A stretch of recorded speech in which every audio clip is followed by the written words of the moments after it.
think given the height of contentious things coming from the White House at the moment, it's perhaps more important than ever to use this unique platform that Ireland has.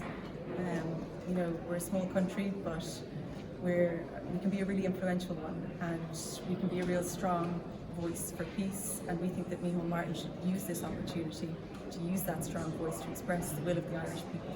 Do you think he should still present the vote of Shamrock, though, which is a slightly less political gesture and more of a kind of an honorific thing? I think the vote of Shamrocks is kind of maybe neither here nor there with regard to what's going on in the world. Whether or not he presents the Shamrocks and how he does it is really a matter for him. I think what he needs to focus on getting across is that we stand with our EU partners in Ireland, and that we do not bow down to bullies, and that we will not be on his so-called peace board. I think they're the key things that Micheál Martin needs to get across. Whether or not the Shamrocks is a part of that is a matter for Micheál Martin.